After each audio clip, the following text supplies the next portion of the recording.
Okay, we're back, and this is going to be step 3 of the 5 rules of fitness. And so step 3 deals with exercising.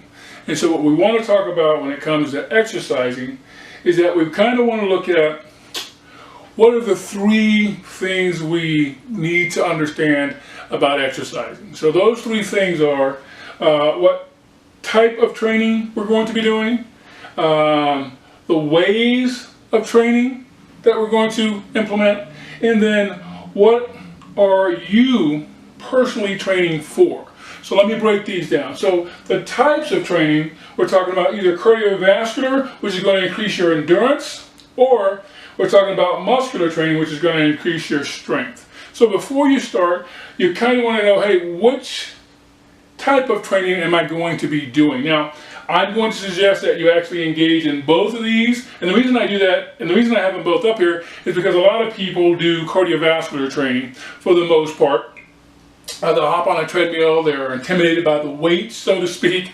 And there's a lot of different things. There's no weights whatsoever, or just body weight exercises that you can actually do at home, you can do in the gym, you can add a little bit of weight. There's all types of things that you can do, but you're going to need to involve both of these. You're going to need to increase your cardiovascular system, which obviously is going to help with your heart, your blood vessels, transporting the nutrients, your hormones, all those types of things, and the muscular system, which is going to help how the body moves and how the body actually functions on a regular basis. And so we want to engage in both of these things and not just one of these things. We also kind of want to look at step number 2 is ways of training. So ways of training, we're talking about resistance training. So obviously that's involving some form of resistance. Now resistance can come from a few different things. Resistance can come from your body weight. Resistance can come from actual weights in a gym. Resistance can come from many things. A jug of water or a jug of milk provides resistance. And so we want to make sure that we are engaging in resistance training, and there's also full body training. Full body training is where we're training the whole body from head to toe. So we're trying to train our legs as well as our core, as well as our upper body. That's a full body training. And then of course we have splits. Splits are most familiar because they're the ones that actually are in gyms for the most part. When people think about people working out, a person may say, I'm going to work my chest and my biceps. That's an actual push and pull, by the way. People think chest and triceps are push and pull. They're actually 2 push movements. So I wanted to clarify that real quick. But let's say we're going to do that on Monday, and then on Tuesday we're going to come back and we might work our quadriceps, and then on Wednesday we might come back in and we might work our back and our triceps. Now that would be a split. So you kind of want to know, hey, what way am I going to be training based on what I'm trying to do? Because remember, this is going to stem from, like I said in my last video about body type, it's going to stem from your body type, how your body's going to respond best to these. So you're going to want to figure that out for you personally. Some of the things I can tell you right off the top: resistance training is really good for ectomorphs, and full body training is good for endomorphs. And so you kind of want to understand, hey, based on my body type, what ways of training am I going to implement? And so you want to be able to do those. And then the last one is, what are you training for? This one's very important. I hope you can see it all the way down at the bottom here, but I'm going to go over them anyway. This is very important for the simple fact that functional training, then we have conditional training, and then we have focus training. So those are the 3 reasons why we're training. Functional training is just everyday living. In other words, everything you're going to be doing is going to be functional, from getting up out of bed, from getting into your car, from working, sitting at your desk. All these types of things are going to involve functional type training. These are usually for beginners, so I always say start there. One of my very first videos, the one thing you need to do is start, and one of my things that I have you start with is just walking. That's something that we already do. That's something we've been doing for a long time. So walking would be something that would be functional. Obviously, we have to walk from wherever we are to our car or whatever the case may be. So functional training is everyday living. So there are exercises specifically in these groups that can increase your functional training. And you really want to make sure that your functional training is a top priority, because as you do get older, once again, I'm 52, my functional training is really good. I make sure I pay attention to the functional training. If you get a good trainer, they're going to tell you and teach you how to work in different planes of motion. So the frontal plane, the sagittal plane, and the transverse plane. These things are going to deal with functional type training. And so you want to make sure you're engaged in those particular things. The next one is conditional training. Now, the way I define conditional training is building on your functional training. So this would be more of an intermediate. In other words, after we learn the basic functional things, we now want to make sure that we're working on conditional training. And this could be for special activities that you want to do. You might want to go hiking, so you may have to be lifting your leg up a little higher. You have to use a little bit more strength. You may want to engage in surfing, something I love to do. So those types of things are going to be based on the condition of what you plan on doing. So that's why I use the phrase conditional, or the term conditional training, and it's just built upon your functional training.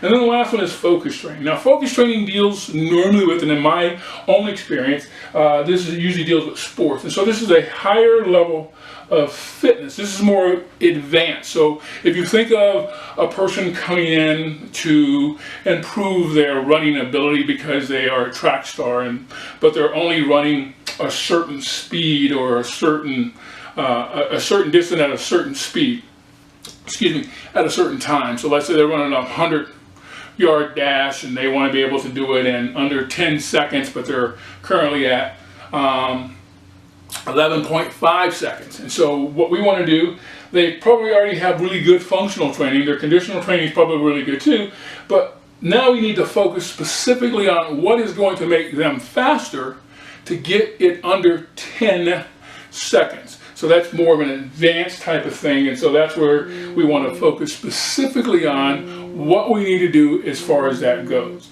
Okay? So what we're looking at right now is we want to make sure that we're able to first identify the types of training we're going to be doing, cardiovascular and muscular.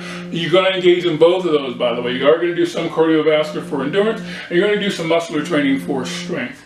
And then ways of training. So are we going to be engaging in more resistance, more body weight, or full body workouts, or split types of routines? And you may engage in all of them based on how your program is designed, based on how your body, once again, is responding to the exercise in this case. And then we want to look at, what are we training for? We just, hey, we just want to be healthy. We just want to have every day, but we want to have good functional things. Just walking without any pain or discomfort or any things like that, that's going to fall under functional.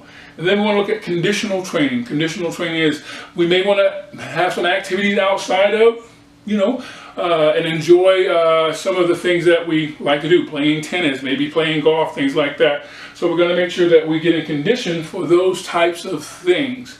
And then, of course, we have focus training, more advanced, once again, and these are for maybe people who are really trying to improve their fitness level. Let's say you want to run a marathon. There are specific things you're going to need to know how to do, and obviously you're going to need to get your endurance up, but there are specific things you're going to need to know how to do, obviously, to avoid injury. And remember, I talked about my 4 pillars of success on one of my other episodes, and that first one was safety. So obviously we don't want to get injured, and so we want to make sure that if we engage in focus type of exercising, we want to make sure that we already have a good foundation in the functional, we have a good foundation in the conditional.